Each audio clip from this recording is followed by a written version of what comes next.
Hi friends, welcome to simple vibe channel. Please likes comments పెంచండి బంగారాలు. And ఇంకా స్టోరీలోకి వెళ్దాం. Drona the saddest husband part 14. లోపల భయం వేస్తున్న అతడి ముందు బయట పెట్టాలి అని అనుకోలేదు ఆమె. ఎక్కువ చేస్తున్న ఏంటి అంటూనే అతడి పట్టు నుంచి విడిపించుకోవాలని శతవిధాలా ప్రయత్నించి విఫలమయ్యి అందిన అతని భుజం మీద బ్లడ్ బయటకు వచ్చేలా కొరికి పెట్టింది. చెట్టు మీద జామ పండు తినే చిలకల. నీకు ఏమన్నా దెయ్యం పోనిందానే ఇలా కొరికావు అంటూ షర్ట్ బటన్స్ కొంచెం ఓపెన్ చేసి పక్కకు జరిగి భుజాన్ని చూశాడు. తెల్లటి అతని శరీరం మీద ఆమె కొరికిన పంటి గుర్తులు చూడగానే సరూర పాకింది అతడికి కోపం. రానా వేగంగా అడుగులు వేస్తూ ఆమెను చేరి గోడకి లాక్ చేశాడు. ఎటు కదిలే వీలే లేకుండా ఈసారి. ఏం చేసావో తెలుస్తుందా నీకంటూ మైథిలిని ఉరిమి చూశాడు. కనిపించట్లేదు నీకు, మళ్ళీ చెప్పాలా నేను అంటూ విసుగ్గా ముఖం తిప్పిందామె. పొగరు పట్టిందే నీకు, అర్జెంటుగా దించాలి అన్నాడు. ఎవరికి? నాకా అంటూ ఆమె నోట్లో ఫింగర్ పెట్టుకుని ఏదో విషయం ఇప్పుడే గుర్తుకు వచ్చిన దానిలా చెప్పింది. అతడికి అయ్యో అవునా సార్, నాకు పట్టిన పొగరు కనిపించింది. మరి నీకు పట్టిన పొగరు కనిపించట్లేదా మిస్టర్ రానా? ఆమె దగ్గరికి ఇంకా జరిగి ఏంటే నేనంటే భయం పోయిందా, లేక నీకే ధైర్యం వచ్చేసిందా పేరు పెట్టి మళ్ళీ పిలుస్తున్నావు అన్నాడు రానా. లెక్కలేదా నేనంటే? అంటే విలువ, ప్రేమ, అభిమానం ఉన్న చోట నువ్వు చెప్పకపోయినా మనలో ఉంటుంది. ఒకరు చెప్పారనో బెదిరించారనో రాదు మిస్టర్ రానా అంది మైథిలి. అతడు తనకు అంత దగ్గరగా ఉండేసరికి అతడిని ప్రేమించే పిచ్చి మనసు ఎక్కడ అతడి మీద ప్రేమను చూపించి మళ్ళీ ఇంకోసారి అతని ముందు తన వాల్యూ పోగొట్టుకోలేక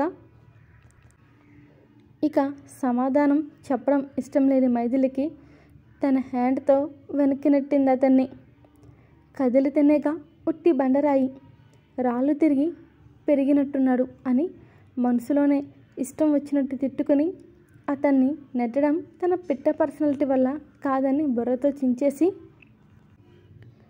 చేతల్లో ఇక తన పని కాదని మాటల్లోకి దిగుతూ సిగ్గులేదా నీకు, ఒక ఆడపిల్ల మీదకి వస్తున్నావు, అది ఇంత దగ్గరగా? ఆహా అని మరింత దగ్గరగా జరిగి నువ్వు నా కింద నలిగిపోతున్నప్పుడు చెప్పలేదే ఈ మాట, అప్పుడు నువ్వు నా నుంచి తప్పించుకున్నావా అన్నాడు రానా. నువ్వు అలాంటి మూతి నాకే పనులు చేస్తావని, నా జీవితాన్ని చంకనాకిస్తావని నాకేమైనా తెలుసా? వదలరా దొంగ సచ్చినోడా, ఎక్కడ పట్టుకున్నావు నన్ను అసలు అంటూ నడుము మీదకి చేరిన అతని చేతిని తప్పిస్తూ ఇంకా దగ్గరగా వస్తున్న అతను నెట్టేస్తూ ఆమె బిజీ అయితే చీరకట్టులా ఉన్న ఆమె వంపు సొంపులు చూడడంలో అతను బిజీ. ఏయ్ ఏంటి చూస్తున్నావు, నీ గుడ్లు పీకేస్తా చూసావంటే అంది మైథిలి. చూస్తా, బరాబర్ చూస్తా అన్నాడు రానా. నిన్ను ఎలాగైనా చూస్తే ఆల్ రైట్స్ నాకే ఉన్నాయి. విత్ శారీ వితౌట్ శారీ అయినా మాట్లాడడానికి అడగడానికి నీకు కూడా లేవు మైథిలి అన్నాడు. ఎందుకు లేవు, ఉన్నాయి అని అతన్ని ఫోర్స్గా వెనక్కి. నేను నీ భార్యనని ఒప్పుకున్నావా నువ్వు అసలు? ఒక్క నిమిషం, నువ్వు ఇంతకుముందు ఎప్పుడైనా అన్నావా అసలు? లేదు, ఫర్ ది ఫస్ట్ టైం నీ భార్య అని ఒప్పుకున్నావు, అది కూడా పెళ్ళి అయిన 4 ఇయర్స్కి. తాళి కట్టిన నిమిషానికి వదిలి వెళ్ళిపోయావు నువ్వు నన్ను. ఇప్పుడు కూడా నాకు నిమిషం ముందు చెప్పావు. నీ మనసులో ఏముందో నాకు ఇప్పటికీ తెలీదు, కానీ ఎలాగైనా బయటికి రాని.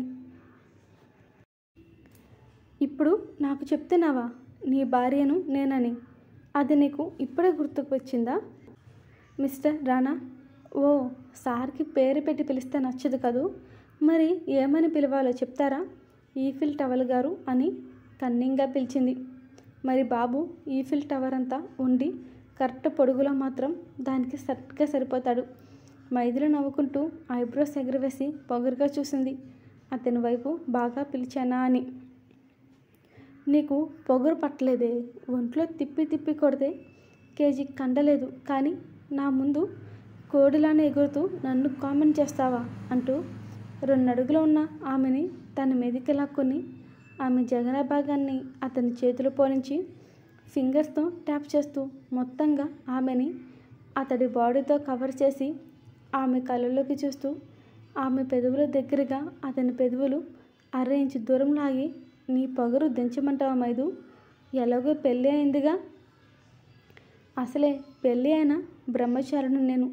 పెళ్ళి కాకముందు నీతోనే అయింది, కానీ పెళ్ళయ్యాక ఒక్కసారి కూడా లేదు అంటూ వేలు చూపించి ఆడపిల్లల పెదవులు విరిచి మరీ చెప్పాడు క్యూట్గా. వెళ్ళి ఏట్లోకి దూకు. నీ క్యూట్నెస్కి నేను కరిగిపోయేదాన్ని అస్సలు కాదంటూ యాసిడ్ తీసుకొచ్చి నీ నెత్తి మీద పోసి ఉప్పు కారం పెట్టి ఎండచేపని ఎండబెట్టినట్టు పెట్టాలి నేను. సిగ్గులేదు. బ్రహ్మచారి జనమంట ఎలా చెప్తున్నాడు. కొంచెం కూడా సిగ్గులేదు. ఆడపిల్ల దగ్గర ఎలా మాట్లాడుతున్నాడని కూడా లేదు నీకు అని మైథిలి అనగానే, అదే ఆడపిల్ల నా శీలం దోచేసుకుని తనలో దాచుకుంది అన్నాడు రానా. ఎక్కడైనా రాత్రిపూట నిమ్మకాయలు తొక్కవచ్చావా? పిచ్చి పిచ్చిగా మాట్లాడి పెట్టినట్టు నీ ఒళ్ళంతా తిమ్మిరెక్కినట్టు మాట్లాడుతున్నావు ఇంతకు ముందు నుంచి అంది మైథిలి. నీ పిచ్చే ఎక్కింది కొత్తగా, తీరుస్తావా నా తిమ్మిరి అన్నాడు రానా. తీరుస్తా రారా బండవెదవా. అట్లకడ కలిసి ఆ మూతిపై పెడితే నీ ఒంట్లో ఉన్న నవనాడులు చక్కగా అవుతాయి, పెట్టమంటావా అంది మైథిలి.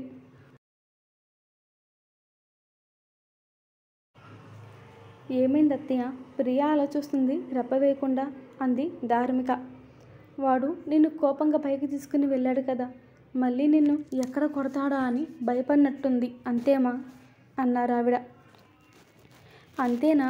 నన్నేమీ అనలేదు కదా అత్తయ్య, కొంచెం జాగ్రత్తగా ఉండమని చెప్పారు అంతే అంది ధార్మిక.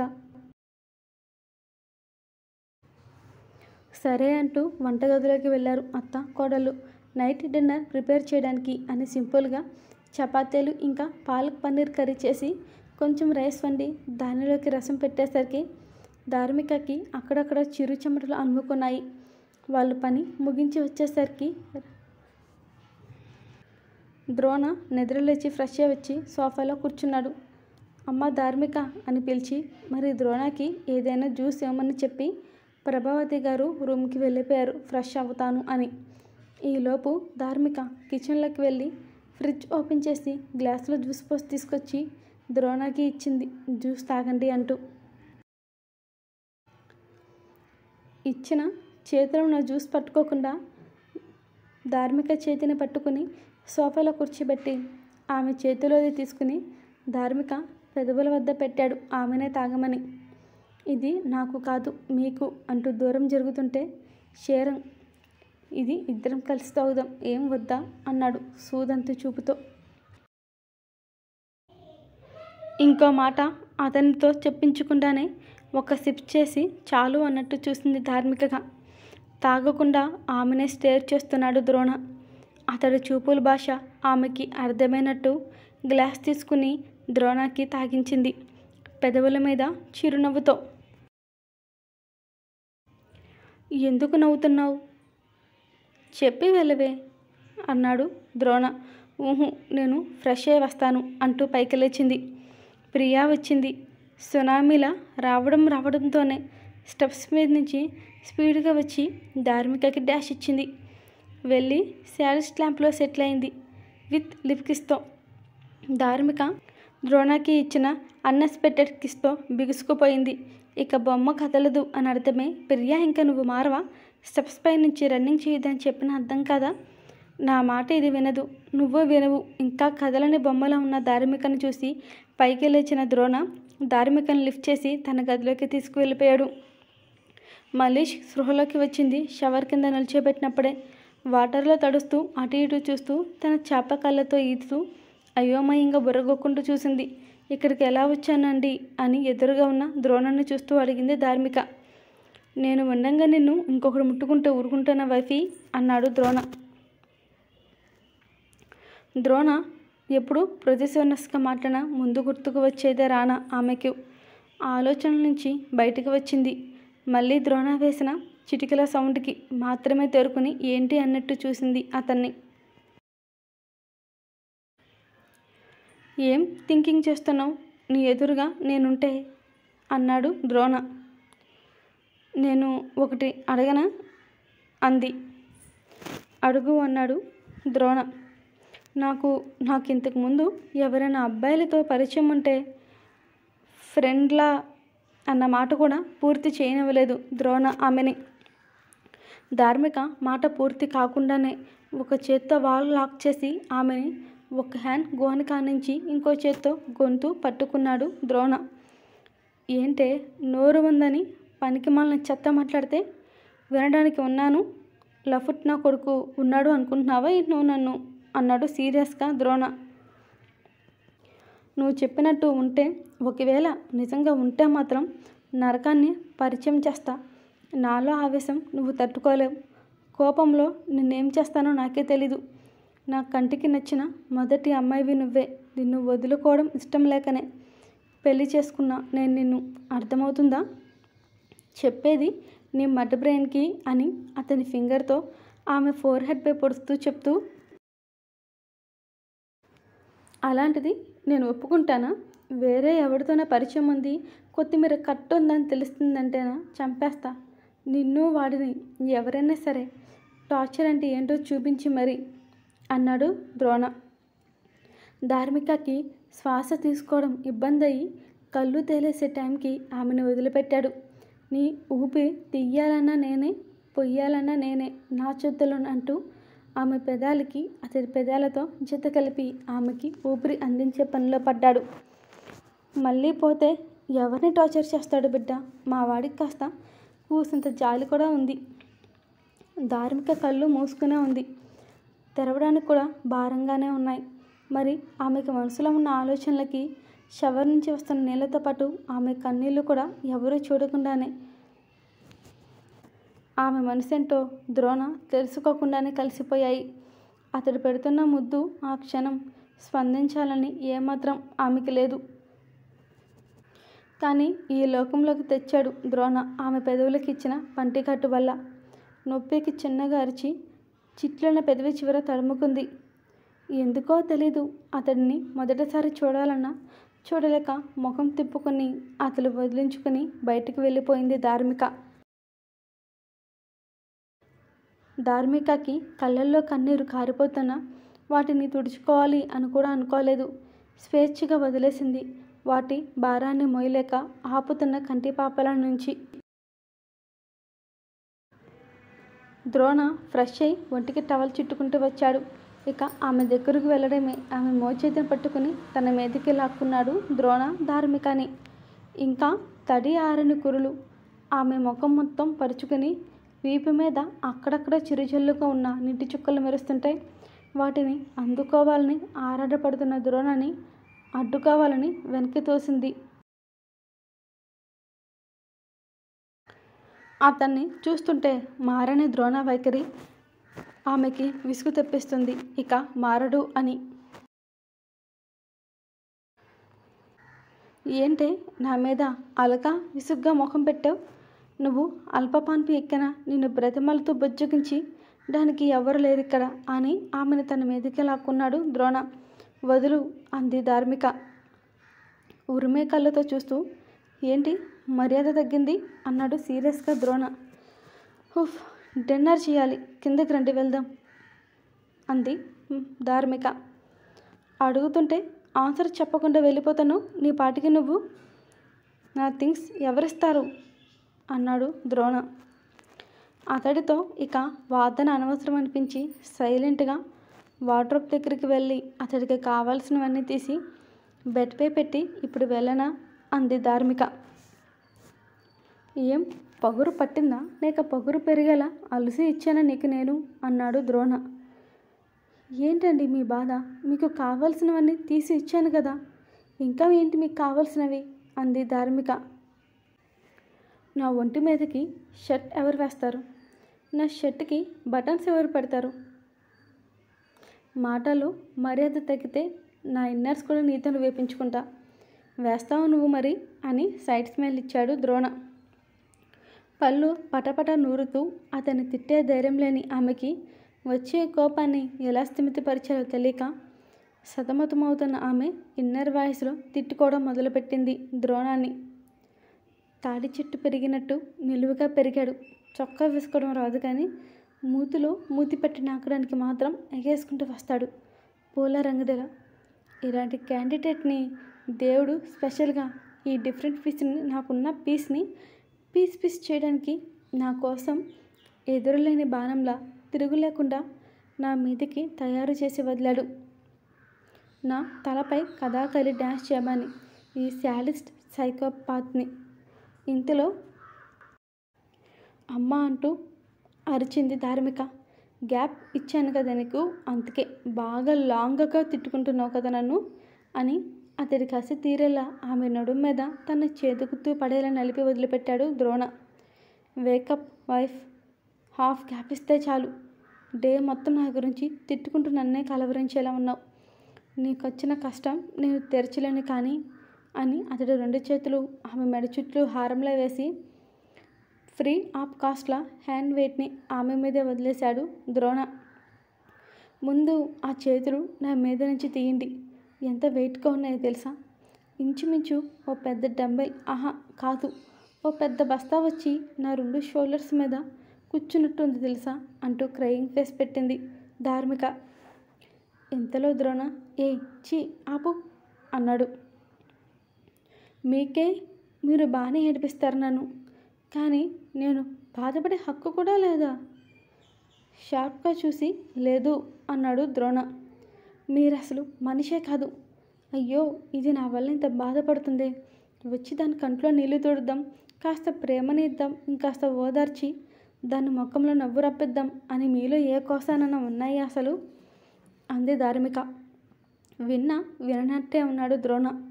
రాక్ స్టోన్ మీరు అసలు కరగరు. ఏం చేద్దాం వైఫీ, మ్యానుఫ్యాక్చర్ డిఫెక్ట్. ఇక అంతే, అలవాటు చేసుకో. నాతో లైఫ్ ఇంతే మారదు నీకు. కావాలంటే ఇంకో ఆప్షన్ ఉంది. నువ్వు ఇందాక అన్నావే దట్ ప్రేమ ఓదార్పు అని, ఒక టైంలో ఇస్తా వైఫీ. నువ్వు వద్దన్న వినకుండా మరీ చేస్తా సానుభూతితో అన్నాడు. ఈ అర్థం కాని తింగర్ది ఏంటిది అని చెవి కొక్కరించి వినడానికి తెగ ఆత్రం పడిపోతుంటాను. చెప్పాడు ఇక తప్పదు అన్నట్టు. ఇక ద్రోణ చెప్పేది ఆమె వినలేదు అని తెలియక చెప్పింది విన్నాక చప్పున నీళ్లు చల్లేశాడు. అతడు చెప్పిన మాటతో ఆ మాట ఆవిరైపోయింది ఆమెకి. అసలు మీకు ఇవన్నీ ఎలా డైరెక్ట్గా మాట్లాడతారు అంటూ కష్టంగా పలికింది, మాటే రాని పరవశానికి ఫీల్ అవుతూ. ఎర్రగా అయిన బుగ్గలతో సిగ్గుపడుతూ భారంగా ఉన్న కనుబొమ్మల్ని పైకెత్తి చూసింది అతన్ని. చిలిపిగా కన్ను కొట్టాడు. చూడు వైఫీ, ఆఫ్టర్ ఇంటిమేషన్ తర్వాత నువ్వు డ్యామ్ షూర్ బెడ్కే అతుక్కుని ఉంటావు. ఆ టైంలో నీ నీడ్స్ అన్నీ నేనే కదా చెయ్యాలి, ఏమైనా చూసేది అని అంటుంటే ఇక ఆపండి, వినలేకపోతున్నా. మీరు ఇలాంటి మాటల్ని ఇంత ఓపెన్గా మాట్లాడుతారు ఎవరైనా? సిగ్గులేని అల్లరి పిల్లాడు అయిపోయారు మీరు మరేను అంది ద్రోణ. ఇక చేతులు తీయండి, మోయలేకపోతున్నా మీ హ్యాండ్స్. అసలు ఇంత వెయిట్ ఎలా పెరిగాయి అసలు? అబ్బా అని మూలుగుతుంది ఆమె. 2 హ్యాండ్స్ వెయిట్ మోయలేకపోతున్నావు, మరి నా బాడీ మొత్తాన్ని ఎలా మోస్తున్నావు? అసలే మనకి బోల్డ్ అని నైట్ అవుట్స్ ఉన్నాయి. ఆ సెషన్స్ మార్నింగ్ వరకు కూడా ఆగదు. నువ్వు ఏడ్చి గీపెట్టినా ఆపేది లేదు వైఫీ. అసలు నీ మాట వినేదే లేదు కాబట్టి ఫుడ్ ఎక్కువ తీసుకో. అసలే మేడం పిట్ట పర్సనాలిటీ మరీను. అసలు చెప్పింది మొత్తం గాలికి వదిలేసి ఆమె చూపంతా అతని దృఢమైన శరీరం మీదే స్టాక్ అయిపోయింది.